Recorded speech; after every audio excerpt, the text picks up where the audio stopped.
I've never turned down paradise because I had a feeling I was supposed to be somewhere else. But I have certain situations that look perfectly good on paper, good job, good people, no real complaints, and felt a quiet, nagging pull. Like my life was happening somewhere I wasn't. Like the show had gone on and I'd exited stage left. That feeling is pretty old, it turns out. In fact, it's the beginning of the greatest story ever told.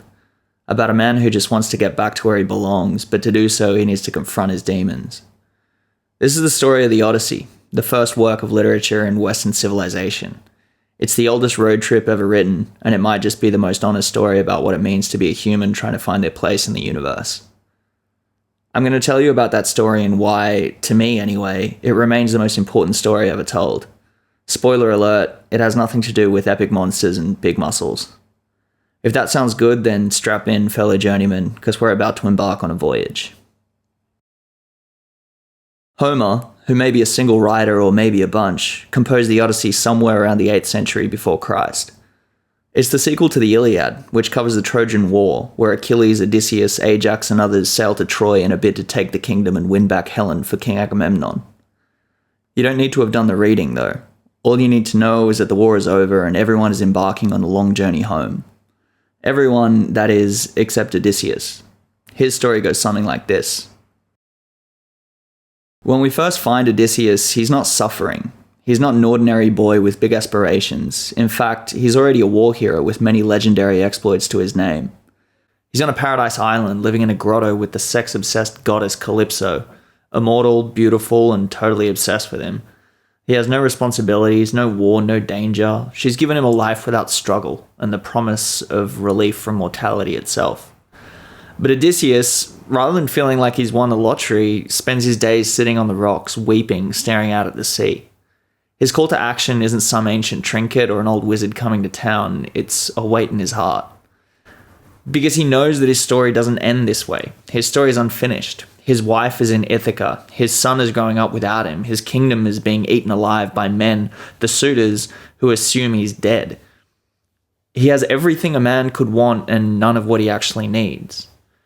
The goddess Athena, who sees a bit of herself in Odysseus, sees his torment and eventually intervenes and tells Calypso to send him on his way.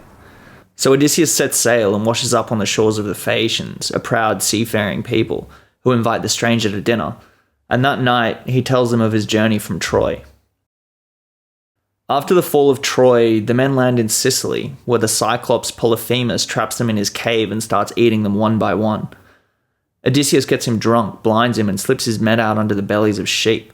Clever escape, and that should have been the end of it. But as they sail off, Odysseus can't help himself. He stands on the deck and yells back, "I am Odysseus, son of Laertes, of Ithaca." Now, it turns out the Cyclops is Poseidon's son, and Poseidon, not the forgiving type, spends the next decade making sure Odysseus pays for that one moment of hubris. Soon after, the men encounter cannibal giants called Laestrygonians who smash 11 of the 12 ships with boulders from the cliff tops. Odysseus alone manages to escape, because for once he's trusted his gut and anchored his own ship outside the harbour. Down to one ship, the survivors wash up on Aia? The island of Circe, who turns his men into pigs. Odysseus forces her to reverse it and stays a while since he's probably earned a bit of a rest.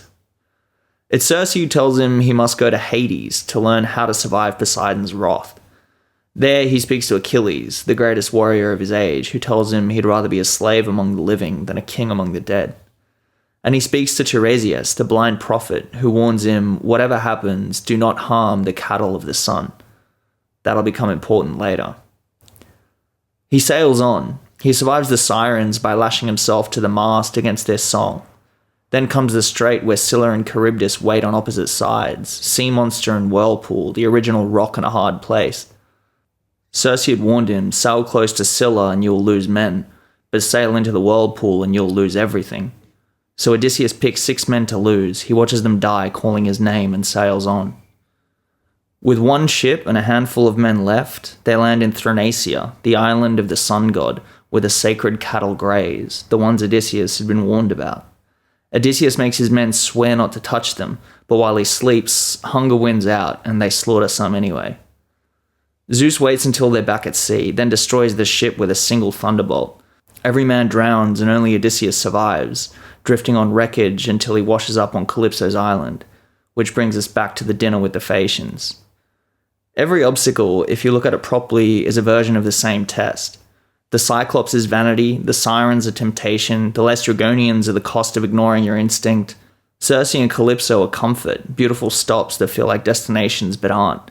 Scylla and Charybdis are the impossible choices of leadership. Odysseus survives all of it, having lost his men, his ships, and 10 years of his life.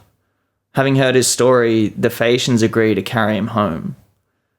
He arrives back in Ithaca in disguise, to a palace full of men eating his food and courting his wife, certain he's dead. With his son Telemachus' help, he strings his old bow, one no one else can draw, and kills every last one of them.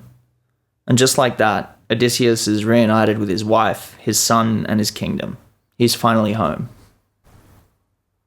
So, what's the big deal, you might ask?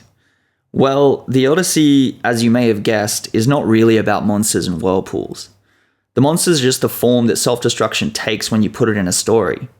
Odysseus is one of the most complicated protagonists in all of literature because he's simultaneously the hero and his own greatest obstacle. He's brilliant but vain, he's loyal but unfaithful, longing for home while lingering literally everywhere else.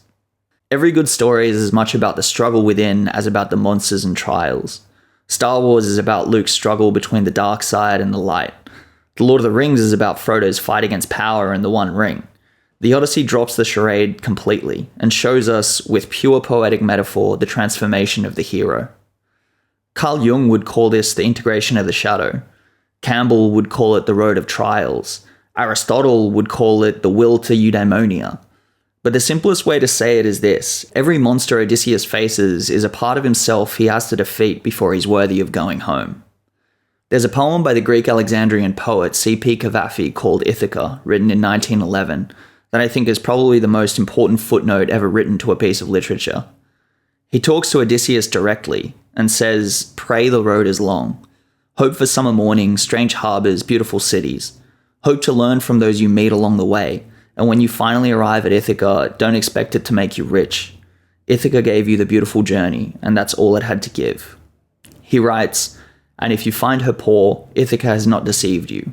Wise as you will have become, so full of experience, you will have understood by then what these Ithacas mean." Ithaca is not really a place. It never was. It's the thing that keeps you honest about who you're trying to become. The destination that makes the journey meaningful, not because you'll find something there, but because reaching for it changes you. Odysseus couldn't have walked back into that palace as the man who left for Troy. He had to earn the return. The 10 years weren't punishment, they were the price of becoming someone worthy of what he was going home to. When Calypso offers him immortality and comfort, Odysseus, who's seen the underworld, who has lost nearly everyone he ever sailed with, who is tired in a way that sleep cannot fix, says no. He chooses death on his own terms. He chooses Ithaca. He chooses transformation, a life that grows, changes, and eventually ends, because a life that ends is a life that means something. He chooses it because acquiescence is a death in itself. The oldest hero of Western literature is not the man who escaped death. He's the man who chose death in order to live. I think that's something we can learn from thousands of years later. After all, I don't think real calls to adventure come as ancient trinkets or visiting wizards these days. That nagging pull, that feeling that we have someone to become, that's the call. That's Ithaca. The hardest thing, I guess, is figuring out what's worth the journey. What will keep us going in the face of Cyclops and Laestrygonians and raging Poseidon himself? Whatever it is, pray the road is long. Anyway, that's all I've got. If you've enjoyed this, like and subscribe, and I'll see you next time.